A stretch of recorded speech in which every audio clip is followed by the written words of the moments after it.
Are we doing the test now? We're going over the quiz first and any last minute review questions from the review, and then Logan. Alright, so we're going to go through the quiz like we normally would, and I'll show you step by step what needs to happen, the scores, what I would be looking for, things like that. And then if we have last minute questions on the review, we'll go to that, and then we'll go to the quiz. Okay, so starting with number 1, we have to write the domain of this graph. Remember, domain is your x values, left to right. In this case, we have a starting point, but we don't have an ending point. It's going to the right. So it is continuous, so we're going to write it as a continuous domain. This starting point is at the x as at the y-axis, where x is 0, and it's everything greater than 0, or in this case, greater than or equal to, because it's the close point. Do you have any questions about that one? No. Maybe I have something for you. This one is not. So what? I was talking to myself out loud, but.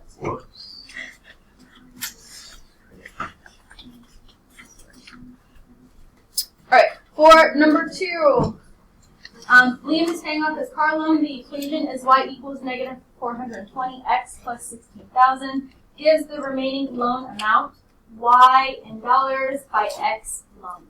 Describe the y-intercept in the context of the problem. So this is looking for 2 things. 1, what is the y-intercept? 16,000, yes.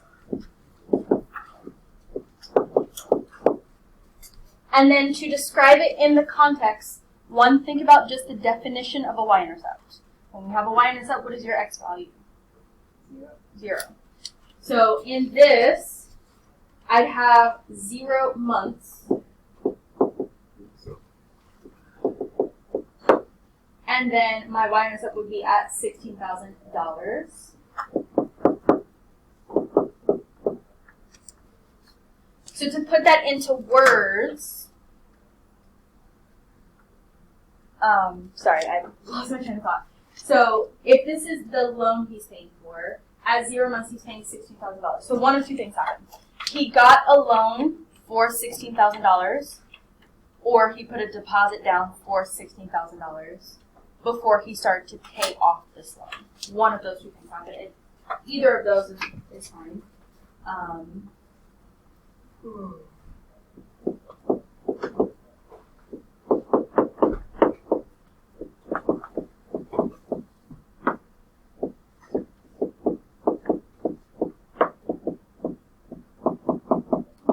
So he paid $16,000 for the car, or he got a loan for $16,000 to pay for the car that he's now paying back.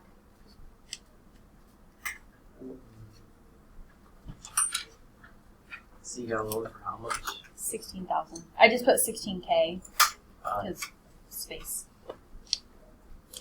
So when it's asking you to describe, think about the definition of whatever it is, the slope, the y-intercept. Think about the actual definition. Slope is rise over run. Y-intercept is it would fall on the y-axis. Your x value would be 0. And then look at what's given and then kind of put that into words. What is it actually talking about in the form of the context? So the quiz is always like a small snapshot of the test. The test is always a little bit longer. Quiz will always be 2 questions per objective, but the test could be anywhere from 3 to 5 questions per objective. So keep that in mind. Do we have any questions on number 2?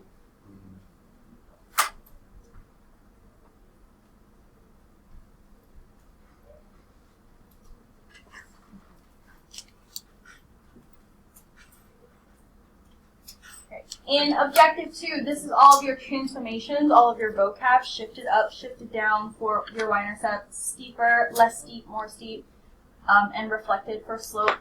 So in number 3, it's saying if the y-intercept of this equation, y equals negative 3x plus 2, is changed to negative 4, describe how does the graph change. It shows the slope and the y-intercept. So The y-intercept changed. How? How did that change? It shifted down by 6. It started at 2, it went down to -4. There's a 6-unit difference.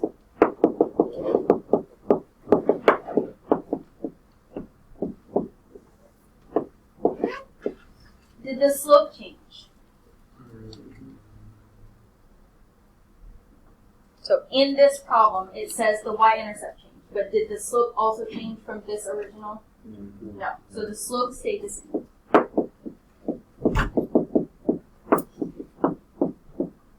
Now, usually we're comparing this equation, number 4, to a new one, but this was different. It's saying we're starting at this point and we're doing something else to it, and they want to know what changed from there.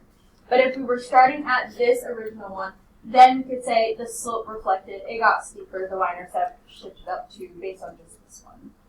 But making sure that you understand what the question is asking, what exactly is it comparing to, will help you with this. Questions on that one? No. Okay.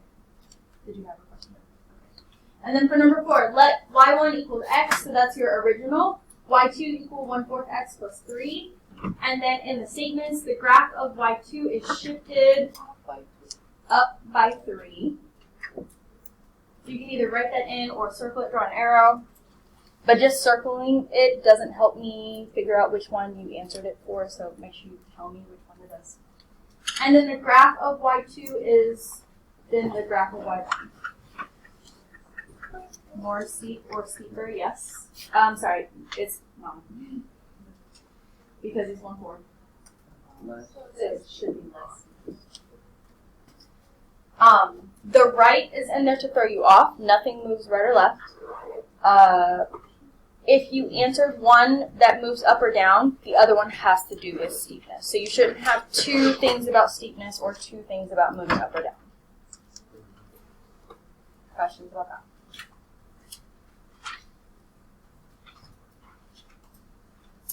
On the back.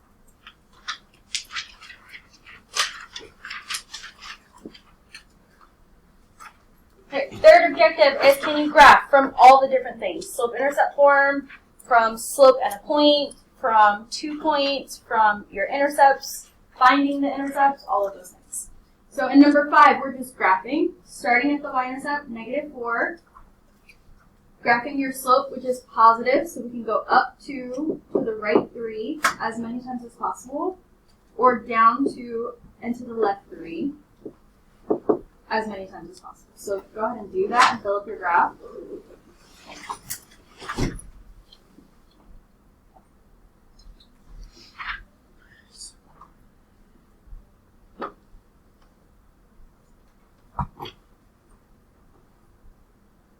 You don't need this one off the graph, but if you want that point this time. Not right now, but during the test, if you want to grab a ruler, you can grab it from the colorful trays whenever. You don't need to ask me.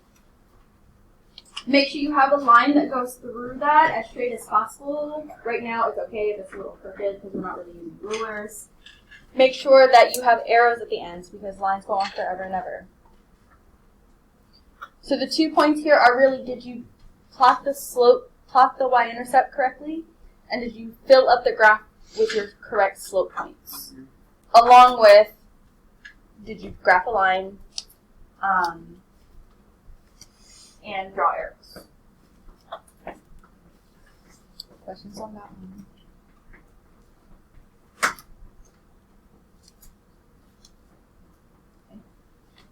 In number 6, find the intercepts of the given function and graph the line. So because it doesn't say how, you have one of two choices. You can solve it, solve for both the x and y intercept, plot those points and then graph it. Or you can mentally solve it, figure out what that x or y intercept is and test it. Because I need to see some sort of how you got this. So I'll do one of each. Let's say in my mind, I solve for the x-intercept so that I think it's -6. I'm going to test it, put that in for x and y.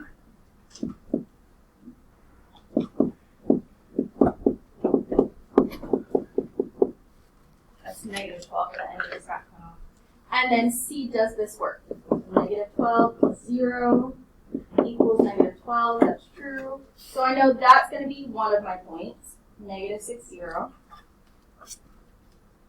So you could think about what your points would be and test it. Or you could solve for it. Put 0 in for whichever variable, the opposite variable you're solving for. So let's say I'm solving for y. I need to put 0 in for x. And I would get 0 plus 6y equals negative 12. And divide by both sides by 6. So that would give me negative 2. And you could go back and test it again if you wanted to make sure that was the actual intercept. When you graph by intercepts, you should only have 2 points. But if it says slope-intercept forms, you should have a bunch of points.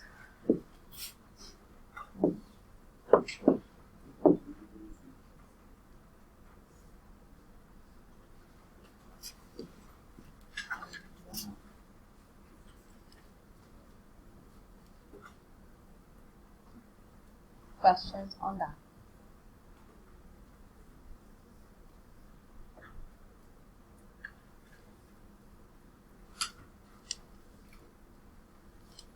Right, and in the last section,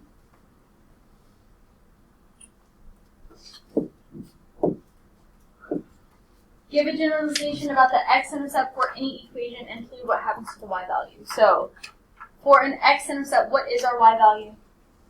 0. So for any x, I know that y value is going to be 0. My generalization is just some statement that can apply to any x-intercept in general. So I can say for any x-intercept, the y value is 0. That's it.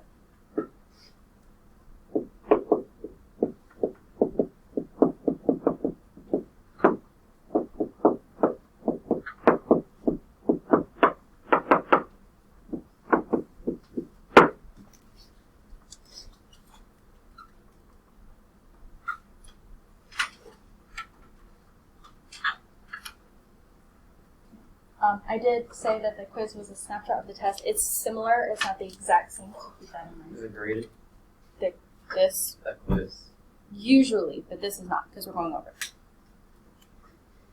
Okay, questions about that? Yes, because it's on paper. Okay, and then in number 8, the function 12x plus 15y equals 300 can be used to find the number of cheese pizzas x and pepperoni pizzas y that the soccer coach can buy for the team with his budget of $300. This graph shows that function. The question asks if you bought 10 cheese pizzas, about how many pepperoni pizzas could you buy?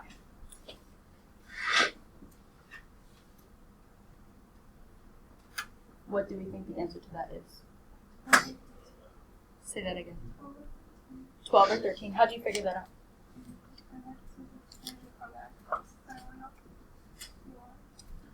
Say that last part one more time. Okay, went to the 10 and then went straight up to the line. And where that falls on the line is like in the middle-ish. So maybe not 11, that looks a little bit too low. 12 would probably be good. 13 is fine. 14 might be too high. 10 and 15 are too high and too low. So 12 or 13 would be fine.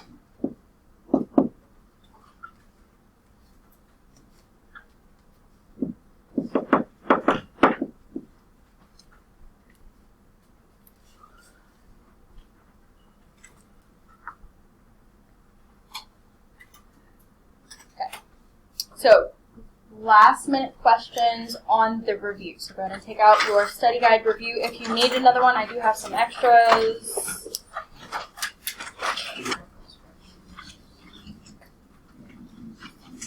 Okay. This is not one that you would see on the test, but 0, remember, is another word for x-intercept. If you were just practicing, maybe this was something on the Delta Math. I don't think it was. You would just put this into decimals.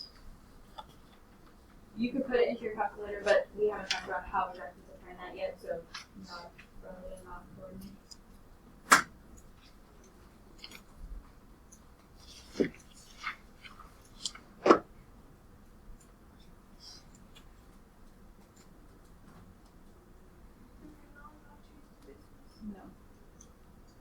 You guys will be using your calculator.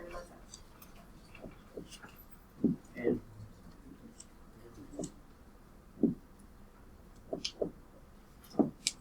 But if you did get something like this, you're not, but if you did, it's asking which one is not an x-intercept. So here we see -3, -1, and 1. So our answer is what? 3. 3 is not a 0. It's not an x-intercept. So C. are they all multiple choice? No.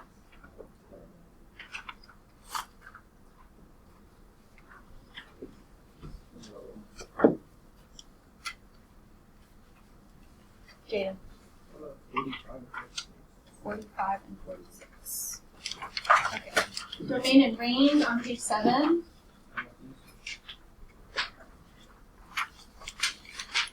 So for the domain, again, that's your x values. If I'm looking at this one and I keep looking to the left, does that have a starting point? No. What about an ending point? No. So that means the domain is what? All real numbers.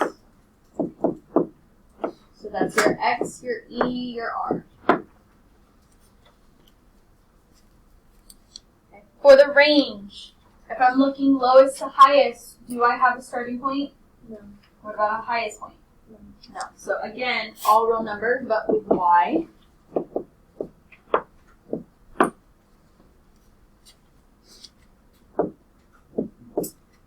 The y-intercept is some decimal, probably a little bit more than 0.5 because it's closer to 1. So I can say like 0.8, 0.7, something like that. And then the zeros or the x-intercepts, where are those? -1, 1, and 2.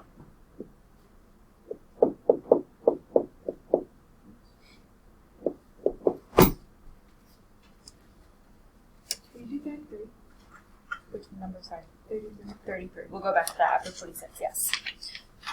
So 46, similar domain. I'm looking left to right. Do we have a starting point to the left? No. It has arrows that keeps going. What about an ending point to the right? Yes. It does not go past this line. I could draw it straight. Okay. Would that be everything below or above that number? Below. So our domain is x, the line that's at 3, so x is less than or equal to 3. Range, this keeps going down and this keeps going up, so the range is all the numbers.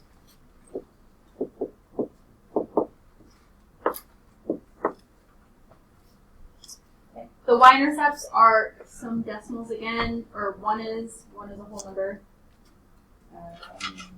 -2 and like 1.8-ish.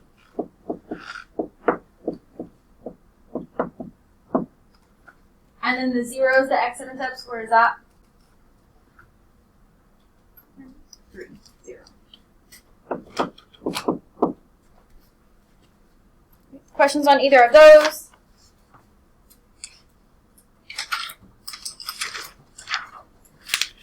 You said 33. Kirsten. Yeah. Go back to page 5.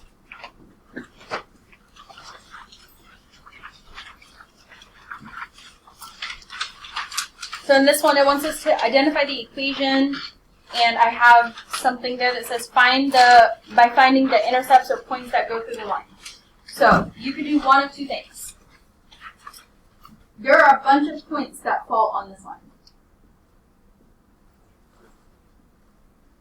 Whole points that we could test. So you could test any of those points and see which ones work. You could only test the intercepts. That part is up to you. You could solve it for the intercepts. So there are different ways to do this. Let's say I look at my y-intercept, which is what? -2. Oh, close. But -1, yes. And I'm going to test this. I'm going to put this into each one of these and see, does it give me a true statement or not? So 0 plus 2 times negative 1 equals negative 2. This one is a true statement, yes. 0 minus 2 times negative 1 equals 2. That one is a true statement. 2 times 0 plus a negative 1. That one is a true statement. So it looks like maybe picking the y-intercept wasn't a great start, but it's okay.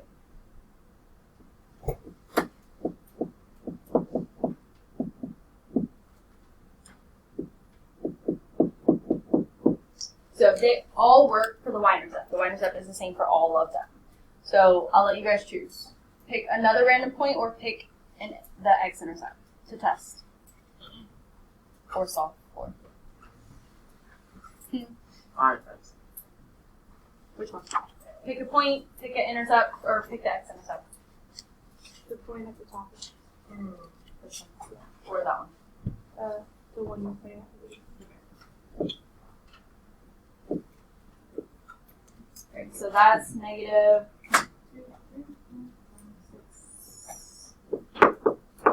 2. And see which of these work. So again, I'm going to do that same thing. Negative 6 plus 2 times 2 equals negative 2. Negative 6 plus 4. Would that be a true statement? Bless you. What's negative 6 plus 4? Negative 2. So yes, that one would be. Try the next one. Negative 6 minus 2. Sorry, I forgot what the number was. Equals 2. So negative 6 minus 4. Is this going to be a true statement? No. Not B. I can get rid of that. It's looking like it's A, but I just want to make sure because one point might work for multiple. 2 times negative 6 plus 2 equals negative 1. Is that going to be a true statement? So C is out, and then D is the last one.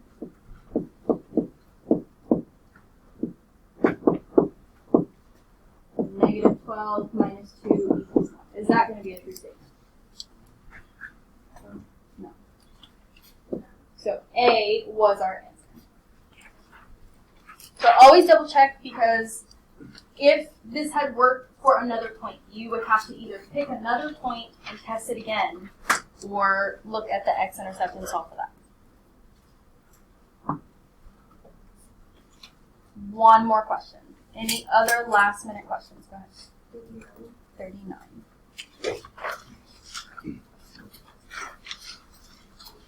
Okay, so this one's very similar to this, but in a different format.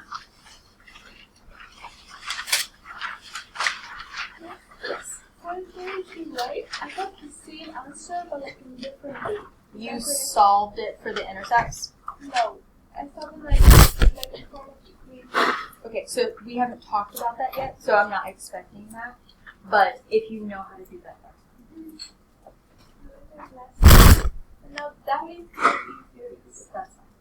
Okay, so for 39, unless it says find the intercepts, then you have to find it. Okay. Basically doing the same thing. So I'm going to start with the 0 10 because that might be easier than trying to put in all of these points. But it becomes a test. We're testing to see which of these work. So if I put 0 here and 10 here, I want to see, does this work? I'm just going to do this on my calculator, but if you want to follow along, I'm pressing alpha y equals to get the fraction. So all my buttons are popping up here, but alpha y equals to get that fraction, and then multiplying it. We could do this also. But if I have negative 20 over 3 plus 1, that's not going to be 0. So I know A is not this first one. Let's try the next one.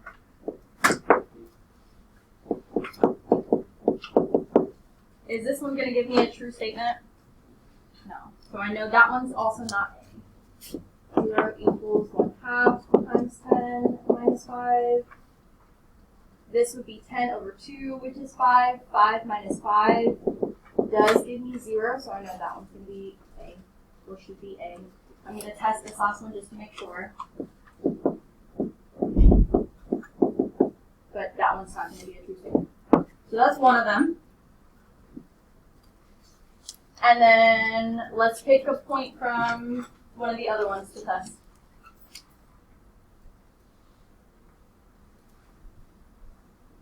3, negative 1, pick from this first one. So if y is negative 1, and I put in negative 3, the negatives are going to cancel. That's just going to be 2. But I know that's not a true statement. So that one is not B. Try this one. So I put in negative 1. Is that one going to be a true statement? No. So I know that one's not B. I already figured that one out. So by elimination, this one now has to be B. So then I have C and D that I got to figure out. Pick a point from one of those. 1, 7. Okay. So if I put in 7 equals negative 2/3 times 1 plus 1. Negative 2/3 plus 1 is not 7, so I know this would have to be C, and then that would have to be B. So it's just a lot of testing. Testing the points to see if they work. Okay. I want you to go ahead and clear off your desk, paper-wise, except for your calculator. That's the only thing, and your pencil. That's the only thing you've done on your desk. When you finish the test, you're going to put it in this bin up here, and then you're going to grab an iPad, and you're going to work on any missing Delta maths, and if you have questions, need help, then I can help you with that at that time. If you are missing discussions from the beginning of the year till now, you're going to be working on those. And then once you've finished all of that, you can work on other class stuff. Other, not my class stuff. Yes. You have a question. Okay, can you ask it really quickly? Okay. If you have clarifying questions on the test, just raise your hand, I'll be around.